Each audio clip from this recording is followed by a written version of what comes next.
Welcome to Pax Britannica. Season 4, Episode 8, The 4 Days Battle.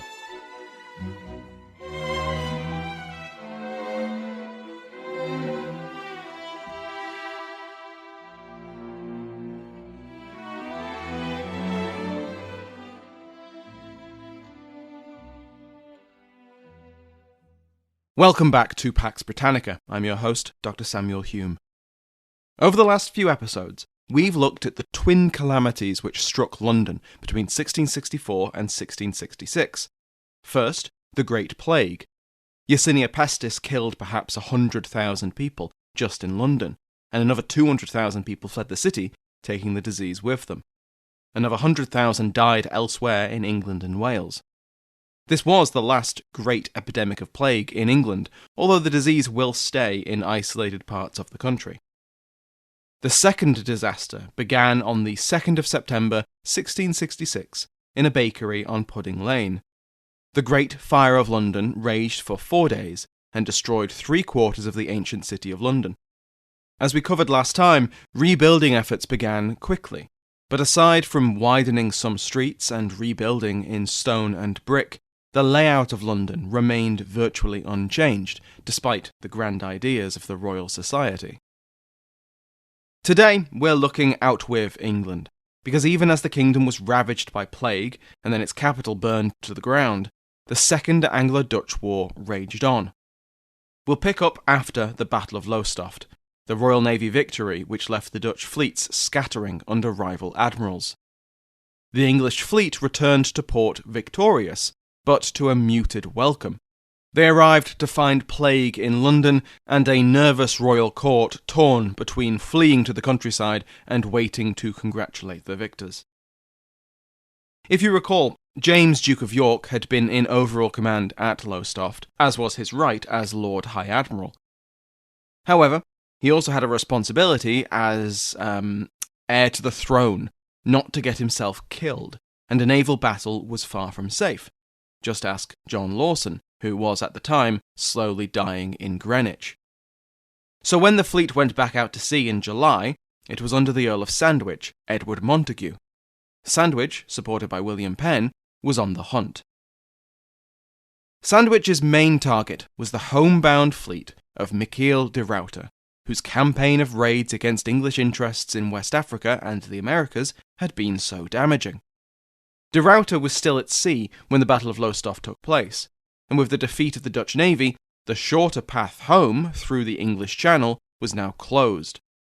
Both sides knew that de Ruyter would have to come north, around Britain and Ireland, and down through the North Sea if he wanted to get home. The Royal Navy set out to find him. Sandwich set sail for Norway, ruled by Denmark, an ally of the Dutch Republic, and home to an endless number of ports, coves and fjords which de Ruyter's exhausted fleet might shelter in. It was a good idea, especially if the Danes could be won over to the English side, which was exactly what the English ambassador in Denmark had been working on. He eagerly contacted Sandwich and informed him that Frederick III had grown frustrated with his Dutch allies. He was open to switching sides if it was profitable, and Frederick meant that literally. For now, the ports of Denmark-Norway were open to the fabulously valuable convoys of the Dutch merchant navy, especially the Dutch East India Company, the VOC. If that were to suddenly change, if Frederick was to abruptly renege on his alliance and join with the English, and one of those convoys was in a Danish harbour when an English fleet arrived, that would be a very mutually profitable day. Which is why Sandwich sent a squadron of ships under Rear Admiral Thomas Tedderman to the Norwegian port of Bergen, where the VOC convoy was sheltering. The VOC ships had an even longer voyage than de Ruyter's raiding fleet, and they were resting in Bergen as they undertook repairs and waited for the coast to literally be clear before they sprinted back to the Netherlands.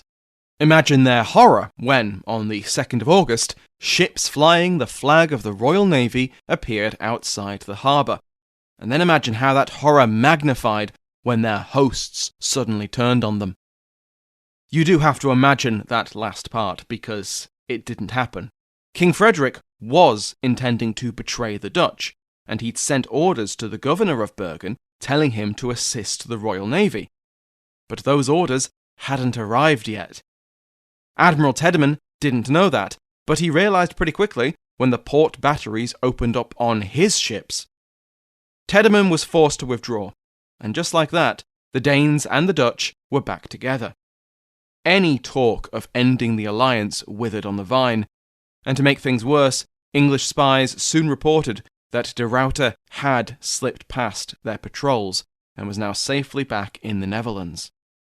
But it wasn't all going well for the Dutch in the summer of 1665. Lowestoft had been a difficult battle. I've seen some records saying that 30% of the Dutch fleet was destroyed or damaged. But the main thing was the loss of the overall commander. Now, his death had been bad news for the battle itself, but in the aftermath it left the Dutch government in a bind. And like most of their problems during the war, the problem was internal politics. Johan de Witt, Grand Pensionary and essentially the political leader of the United Provinces, was a statist, a Republican, who believed that true power should be held by the States General and, to a lesser extent, the states of the provinces. Opposite the statists were the Orangists, who were more monarchist and supported the authority of the House of Orange. The statists were currently ascendant and had the teenage William of Orange under their control.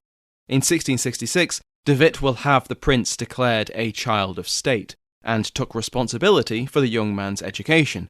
They even met to play tennis. Anyway, de Witt needed to pick a new admiral to lead the fleet after Lowestoft, and with his ideal choice, de Ruyter, still at sea, he had two choices. Both bad as far as he was concerned. Johan Evertsen and Cornelis Tromp. Evertsen we've seen before. He was a veteran naval officer. Tromp was the son of Martin, the leading Dutch naval hero of the age. De Witt didn't like either of these choices. Both were Orangists for a start, and the young Tromp was brash and reckless. Evertsen was a politically difficult choice. After Lowestoft, the Zeelander was unfairly accused of cowardice, mostly by Hollanders. When Evertsen returned to The Hague, he was almost lynched. An angry mob dragged him from his carriage and threw him into a canal, pelting him with stones, until the garrison was able to disperse the crowd and pull him out of the water. When Evertsen addressed the States General afterwards, he was heckled by the Hollander members. De Witt demanded that Evertsen be tried for cowardice, overruling the objections of both the Admiral and the Zeelander members. At his court-martial, Evertsen was completely exonerated. His ship had lost more men than most and had been hit by 115 cannonballs, hardly evidence of a cowardly captain. But the trial took time, and the Navy needed a leader, so de Witt reluctantly chose Tromp. Which was very awkward once de Ruyter finally made it home a few days later, and Tromp was kicked out of command so quickly his feet didn't touch the deck. The last event of the 1665 campaign was a tactical victory for Sandwich, but a political disaster. After weather scattered a Dutch fleet, Sandwich was able to pin down and capture 23 prizes. This included 2 VOC merchant ships, stocked full of plunder. Sandwich did what any naval officer with unpaid sailors would do. He dished it out, rewarding his men after a largely unrewarding campaign, and he pocketed some for himself, of course. He had Charles's permission to do this, but it wasn't in writing. So when word got back to London, Sandwich's enemies accused him of blatant corruption. Charles, far savvier than his father had ever been, hung him out to dry, and he was removed from the Navy. But don't feel too bad for Sandwich. Charles appointed him to Madrid as ambassador, which is where he was when the news of the Great Fire of London reached him the following year. To replace the disgraced Sandwich, Charles appointed 2 men, Prince Rupert of the Rhine and George Monk, Duke of Albemarle. Yes, Prince Rupert is back on a ship. It's just like old times. And if you're wondering if the most royalist of old royalists will get on with the former parliamentarian Republican Albemarle, you aren't the only one. The two men had rival factions both at court and in the navy, and many contemporaries questioned the wisdom of making them work together like this. But, contrary to expectations, both Rupert and Albemarle were perfectly professional with each other. Despite their very different upbringings and experiences of the civil wars, they were similar in a lot of ways. They were disciplined and expected that discipline from their subordinates. They were hard workers. They had both experienced the harshness of campaign, and they both disliked Samuel Pepys. The new year of 1666 opened with France declaring war on the Three Kingdoms. Louis XIV had been allied with the Netherlands since 1662, but the positive relations between the royal cousins helped keep the French out of the conflict in 1665. Louis's ambassador in London attempted to mediate peace between the two rivals, but the French grew impatient with English demands. The ambassador returned to France in December, and war was inevitable. With the entry of France into the war, the strategic picture changed. France kept a naval presence in both the Mediterranean and the Atlantic, with the Mediterranean squadron being the priority. France's main problem, when it came to naval warfare, was that Spain was in the way, making it difficult and time-consuming to combine these two squadrons. On their own, neither could really challenge the Royal Navy. Even the combined French fleet was unlikely to succeed in a straight-up fight. But if the Mediterranean force did meet up with the Atlantic one, and then this combined French fleet could rendezvous with the Dutch, well, that could seriously challenge the Royal Navy. That's a lot of ifs and coulds, and it was much more of a fear of English planners than any reality. Charles himself was not particularly concerned about a threatened link-up of his two enemies. The English Channel was secure. He was concerned about a potential landing of French troops in Ireland. Yes, we're back to the centuries-long fear of French or Spanish invasion of Britain through Ireland. The French fleet might not stand up to the English, but it could still carry troops. This concern led to a fateful decision. On the 29th of May, the two naval commanders were sent off in different directions. Albemarle would stay in the Downs on the eastern side of the Channel, and Rupert would sail west to keep an eye on the passage to Ireland. Rupert took 20 ships, leaving Albemarle with 56. Splitting the fleet was the first mistake, repeated from the First Anglo-Dutch War. The next day, Albemarle moved to the mouth of the Thames, sending word to the king that, if he encountered the Dutch fleet, honour would require him to engage, regardless of the odds, unless Charles gave him direct orders. Charles did not give him those orders. He did, however, recognise that splitting the fleet had been a mistake, and word was sent to Portsmouth to call Rupert back. Rupert received these countermanded orders on the 1st of June, but by then it was too late. As Albemarle sailed out of the Downs, he was reportedly worried about where the Dutch fleet was. But he can't have been that worried, because he didn't send out scouts to try and find them. This was the second mistake, also a repeat from the First Anglo-Dutch War. So on the 1st of June, Albemarle was passing around Long Sand Head in the Thames estuary when who would appear on the horizon? Admiral Michiel de Ruyter, at the head of the entire Dutch fleet.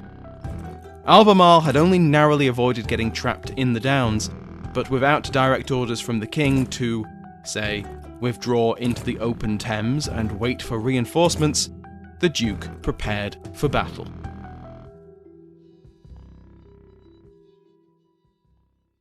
The Dutch fleet that the Royal Navy faced on the 1st of June was not the same one it had faced 12 months earlier. For starters, the Dutch had rebuilt after the losses at Lowestoft. In terms of numbers, the Dutch fleet had nearly 30 more ships than Albemarle. This was a triumph of shipbuilding, because not only had they replaced their losses, but they'd also replaced several older or weaker ships with top-of-the-line warships. Unlike previous Dutch fleets, there were few armed merchantmen. The VOC had been told to keep their ships at home in return for covering the cost of dedicated warships. Other obsolete vessels had been sent off to satisfy Denmark. King Frederick was anxious of English reprisals, as well as neighbouring Sweden, and wanted his Dutch allies to protect him. What was more, the Dutch had learned from the First War with the English. De Witt had previously been reluctant to build larger ships, not only because he preferred the tried and tested galleys, but because as a Hollander, he wanted any Dutch ship to be able to reach Amsterdam, and huge ships like the English used wouldn't make it through the shallow channels surrounding the city. But he had changed his mind. Orders for bigger ships were made at the outbreak of the war, but they hadn't been ready or available in time for Lowestoft. A year later, they were. As the English approached, they would have spotted several large warships in their ranks, including de Ruyter's brand new flagship, the Seven Provinces. These bigger ships had 70 or even 80 guns, equivalent to an English second rate. Rate to rate, English ships were still bigger and more heavily armed than their Dutch counterparts, but that gap had significantly closed. Not only was the English advantage in firepower chipped away by these new ships, but the weather was sticking its nose in. The wind was blowing from behind the Royal Navy ships, which was great as they advanced, but when it came to a shootout, it actually worked against them. The wind was strong enough to tilt the ships towards their targets, which meant that the lower gun ports, which usually held the heaviest guns, had to be kept closed to avoid water flooding the ships. This meant fewer guns when they were already outgunned. In addition to building new and bigger ships, the Dutch had worked hard to instill discipline among the officers and improve morale among the crew. A few captains had been shot for cowardice after Lowestoft, and those who had been successful despite the defeat were handsomely rewarded.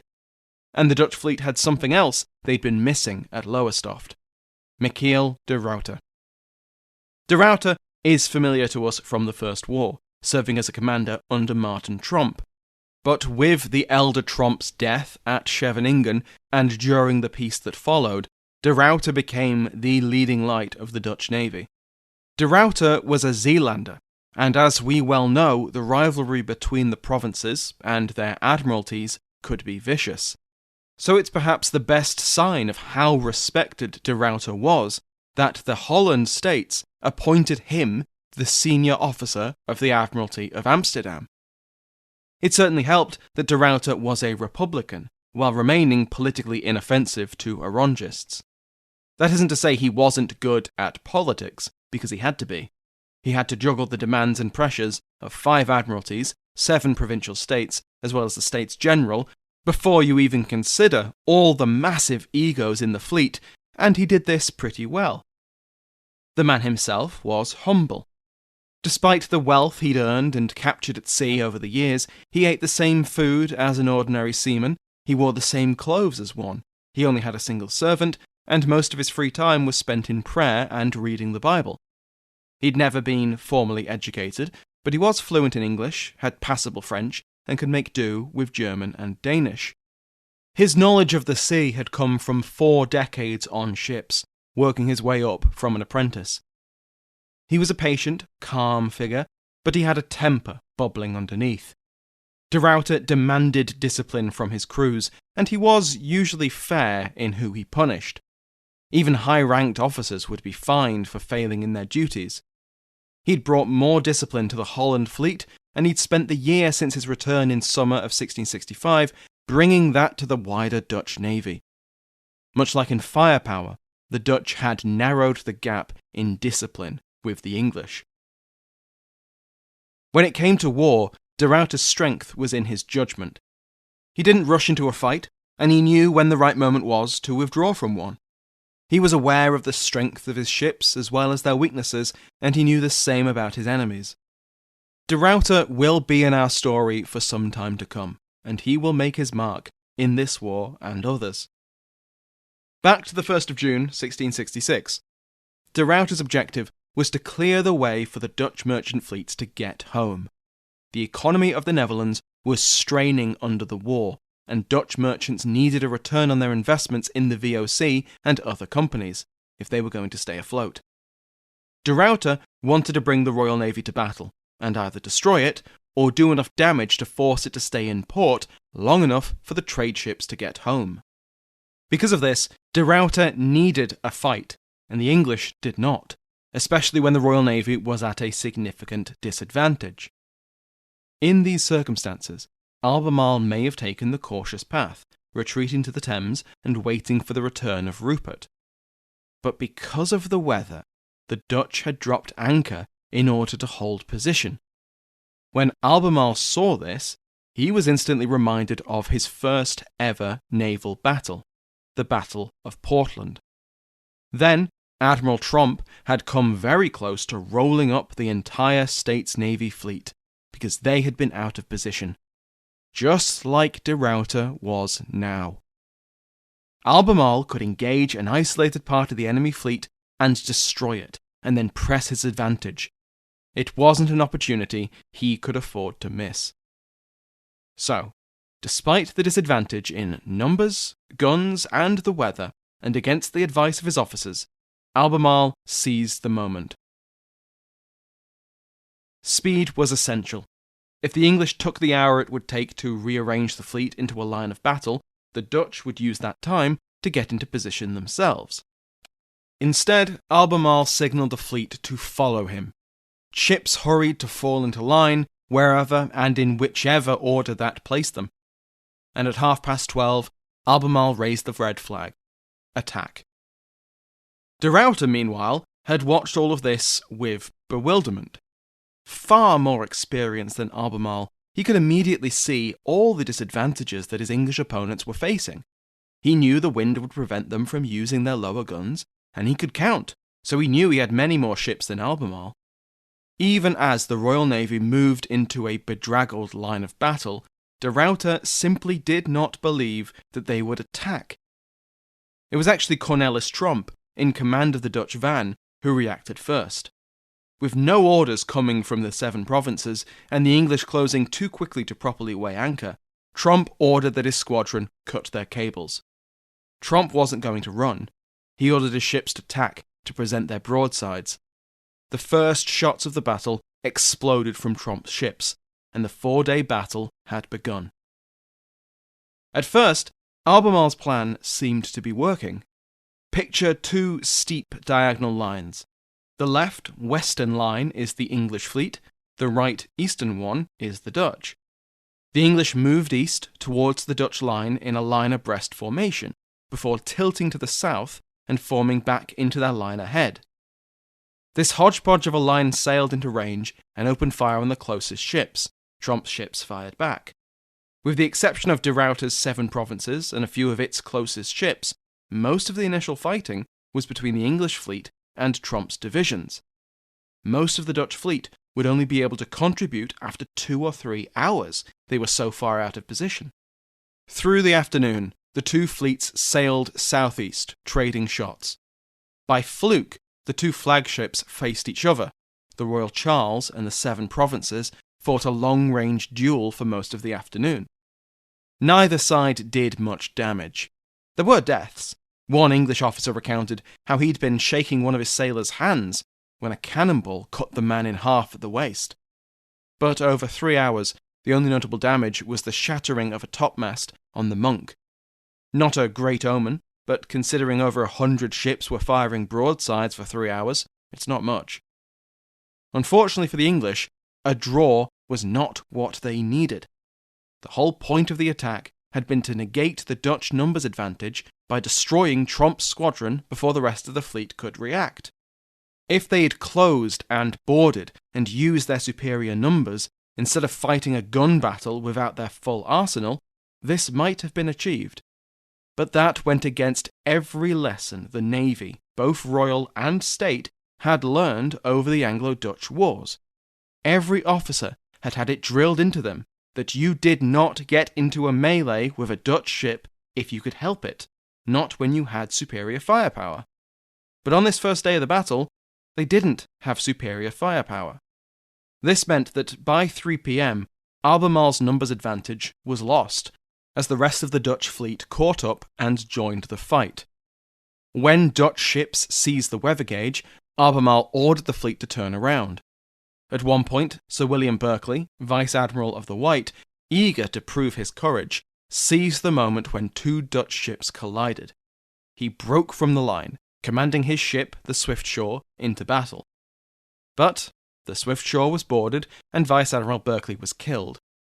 Besides the Swiftsure, two more ships under Berkeley's command were boarded and captured. These appear to have come to try and save their commander, and paid the price for this loyalty. By around 6 p.m, the fighting had largely died down, and many ships in both fleets had broken away to anchor and make repairs. When de Ruyter finished his first, around 7, he advanced his fleet towards the English. Another pass ended after about an hour, with intense firing from both fleets. The wind had died down by this point, so the English could use their full broadsides. But so could the Dutch. After this pass, both fleets tried once more to blow pieces out of each other, without either coming out on top. Finally, the fighting ended and both fleets anchored at a safe distance.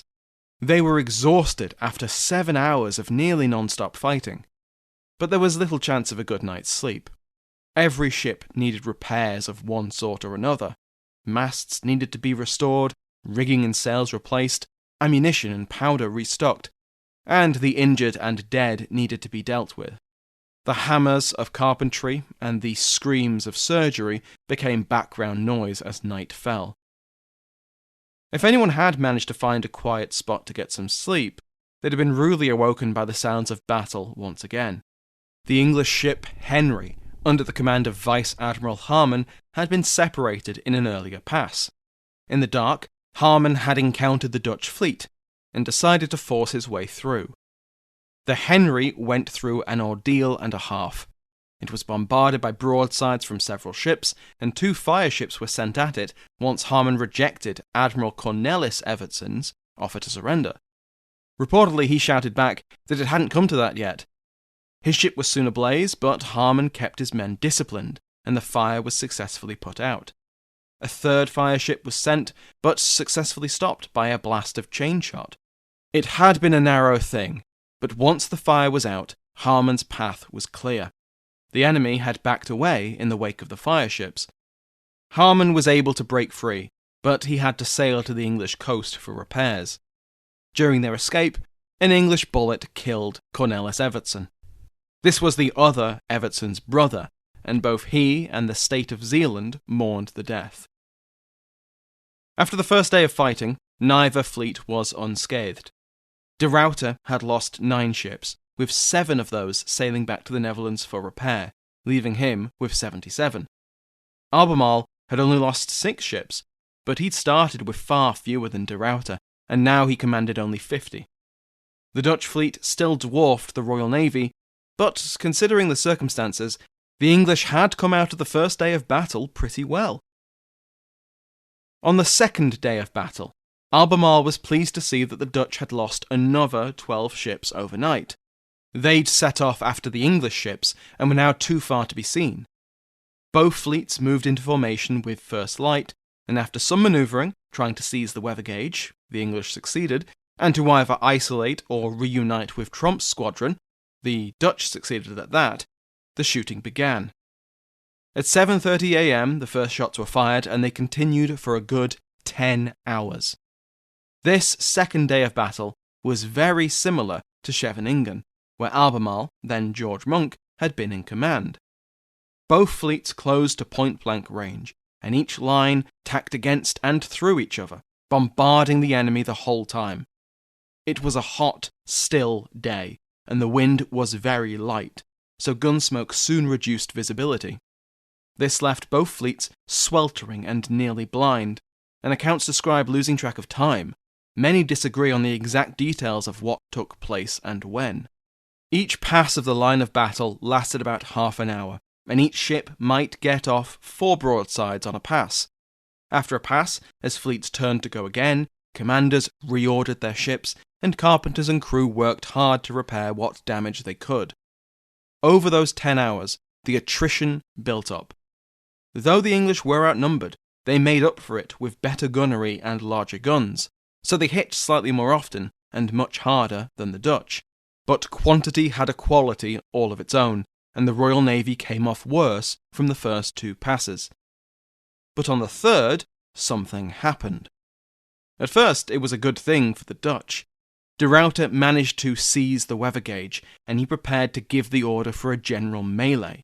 Here the Dutch fleet would shine, using the wind to close quickly with the English and to take them in boarding actions. But then de Ruyter noticed that Tromp had tried to follow him, but had failed to break through. This left his squadron surrounded by the English and in serious danger. Because remember those ships which got lost in the night? The ones which had chased English ships too far? They'd all come from Tromp's squadron, so he was severely undermanned. Within minutes, 6 Dutch ships were heavily damaged from concentrated English broadsides. Then the English sent in 2 fire ships, which both impacted and set fire to their targets. One broke free and put out the flames, but the other did not. The Royal Navy fell on the fleeing ships. The Antelope, under Captain Roach, helped ravage the Dutch Spiegel, killing its vice-admiral and many of its crew. The Spiegel was on the brink of capture or destruction. But then, as Roach would later recount, "Alas, our wings were clipped, our ship cruelly shattered, our commander's arm shot off, 55 of our men killed, and near so many wounded. Our masts, sails, and rigging all in tatters, our decks dyed with blood like a slaughterhouse." It was de Ruyter. Spotting the danger that Tromp's squadron was in, he pulled off an impressive act of coordination. Cancelling his earlier order for a general attack, he left the bulk of his squadron behind to cover him and led a small force to rescue Tromp, cutting through the English fleet to relieve the embattled squadron. Apart from the personal bravery it showed, de Ruyter had pulled this off with only about 15 minutes to prepare and communicate his intentions, using a signalling system which really struggled to convey what he meant. But Tromp and his squadron, including the Spiegel, were rescued. The wounded vice-admiral travelled to the 7 provinces to thank his saviour, receiving cheers from the crew of the flagship, but de Ruyter was not cheering. To save Tromp's ship, he'd had to sacrifice the opportunity they'd spent most of the day manoeuvring for. It could have decided the battle, maybe even the war. Instead, they now had to regather the fleet and give their enemy time to regroup. The 7 provinces had been damaged in the fighting, but de Ruyter refused to abandon his flagship while it undertook repairs. Instead, he transferred command to Vice-Admiral Aert van Ness. There would be no more grand masterstrokes. As close as de Ruyter had been, Tromp's difficulties had shown how risky it was to try and cut through the enemy line. And besides, they didn't need to. Numbers were on their side, and attrition would hand the Dutch a victory, as long as they didn't make another mistake. Albemarle came to the same conclusion. He could not risk anything other than a standard line of battle, and even he understood that winning a battle of attrition was unlikely. His only hope was that the Dutch would decide to withdraw for some reason, or that Prince Rupert's fleet would arrive. Both sides stubbornly passed each other for another 3 hours, blowing pieces out of each other with grim determination. But then, English spotters reported the approach of 12 more Dutch flags. These were Tromp's missing ships, returning from their chase. But the English didn't know that. Albemarle had 28 ships left in fighting condition, and now the Dutch seemed to have fresh reinforcements, and Rupert was nowhere to be seen. After holding a council of war, Albemarle gave the order for a fighting withdrawal. The Royal Charles, his flagship, and 14 of the heaviest ships would act as a rearguard, to allow the rest of the fleet, what was left of it, to fall back to the northwest. Van Ness hadn't expected an English retreat, so he wasn't in a position to catch them before nightfall. Both fleets anchored as the sun set. The third day of battle, the 3rd of June, was the anniversary of Lowestoft. On this day the previous year, the Royal Navy had won a victory over the Dutch. It was costly, but the English ended the battle in control of the sea. A year later, only the most optimistic, or maybe delusional, would say that this battle would go the same way. Albemarle was neither optimistic nor delusional. Surveying their positions in the morning light, the Duke fully appreciated how badly this battle had already gone for the English. After another council of war, the retreat was continued. As before, the Royal Charles led the rearguard, keeping the Dutch at bay with its powerful cannons. This carried on into the afternoon, when, finally, Albemarle caught sight of English flags on the horizon. Prince Rupert's 20 ships were a sight for sore eyes, and were the starting pistol for another race. The English rushed to unite, and the Dutch raced to catch Albemarle before they could. This haste led to another disaster, when Ayscu's ship, the Royal Prince, hit the Galloper sandbar at 5 p.m. Going at full speed, the Prince rode hard onto the shoal, and was fully beached.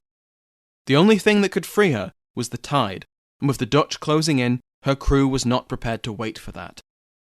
Ayscue was facing a mutiny before he struck his colours, and the Royal Prince was taken by Tromp's squadron. When the tide did come, the stricken ship was lifted free, but the rudder was damaged, and so de Ruyter made the ruthless decision to scuttle it. Tromp, who would have earned a pretty penny from the Royal Prince's capture, was furious, but the old ship burned anyway. The Royal Prince was 56 years old, but it went to the seabed with all 90 cannons. Its 800 crew, including Vice Admiral Ayscue, were thankfully not on board, and safely, if not comfortably, in Dutch custody. Despite the loss of the Prince, Albemarle and Rupert finally reunited their ships. Rupert had brought his original 20, as well as new arrivals from the Thames. Now the English fleet sat at 52 fighting ships, which was definitely an improvement from the morning, but still far short of the 69 which de Ruyter still commanded. The fleets anchored for the night as Albemarle and Rupert debated what the next day would bring. Rupert was finally here, and he wanted to fight, so the fourth day was a repeat of the second. Lots of passes and lots of firing. Making one final effort, the joint admirals increased the ammunition allowance from 40 shots per gun to 50. But even so, by the end of the firing, many of the ships were running low. It was confusing fighting. Just like on the second day, both lines were broken at different times. At one point, Rupert and Albemarle managed to break through on the windward, just as de Ruyter had in the earlier fighting. But the Dutch admiral was no fool, and he quickly counterattacked to deny the English the advantage. After hours of fighting, both Albemarle and Rupert appear to have believed that the Dutch were preparing to run. Rupert's squadron held the weather gauge, and he prepared to attack. But then, the masts of the Royal James, his flagship, suddenly collapsed, giving in to earlier damage. Now de Ruyter had had no intention of running. He'd been waiting for an opportunity just like this, so he pounced. He raised the bloody red flag of battle and boarding. The full might of the Dutch fleet fell on the English rear. The ships of both English admirals were disabled, and they were unable to do anything other than call a full retreat. Any ships that could escape did so. Many couldn't, and didn't. 4 English ships were captured in the rout, with another sunk. This was the masterstroke which de Ruyter had looked for on the second day. Before he led the charge, he could have done what the English expected, and withdrawn from the field. It would have still been a tactical and strategic victory. The English fleet had been badly beaten over 4 days, and the larger goal, to force the English fleet into dock to allow Dutch merchant ships to get home and the French through the Channel, was achieved. Instead, this charge had left the English in full retreat. The day, the last of 4, was de Ruyter's. Over the course of these 4 days, the Royal Navy lost 10 ships to sinking, capture and burning, along with 4,250 crew killed, wounded and captured. Ayscue has the questionable honour of being the most senior English or British naval officer to be captured in action before or since. 2 admirals, Berkeley and Christopher Mings, were killed, along with 10 captains. John Evelyn was watching at Sheerness when the remains of the fleet sailed home in tatters. He wrote in his diary, quote, "That sad spectacle, more than half of that gallant bulwark of the kingdom miserably shattered, hardly a vessel entire, but appearing rather so many racks and hulls, so cruelly had the Dutch mangled us." End quote. The 4-day battle was undeniably a Dutch victory, which proved the reforms of the past year were a success. De Ruyter was a modest man and didn't crow about this achievement, but the rest of the Netherlands celebrated. Some of the more hopeful politicians in the States General assumed that they had just won the war and that the English were soundly beaten. But just like the Dutch after Lowestoft, the English were far from beaten after the 4 days battle. Next time, we will cover the end of the Second Anglo-Dutch War. Thank you to my Patreon House of Lords, which has been joined by Harry, the 2nd Earl of Winchester. Also, Jaro Kotowski, previously Marquis Discount, is now a favourite of the King. Thank you, Jaro. Thanks to my other patrons, including a King's favourite, Mike Sanders, Jonathan Williams, Duke of Newcastle, Brandon Stansbury, Marquis of Montague, and Bruce Simmons, Earl of Argyll. Thank you to all of my patrons, who have received this episode and every other episode ad-free. Go to patreon.com/Pax Britannica to find out more. Thanks also to everyone who's left reviews on Apple Podcasts or comments on Spotify. Thank you to Sounds Like an Earful for the interval music in today's episode, to my entire House of Lords, and to you for listening.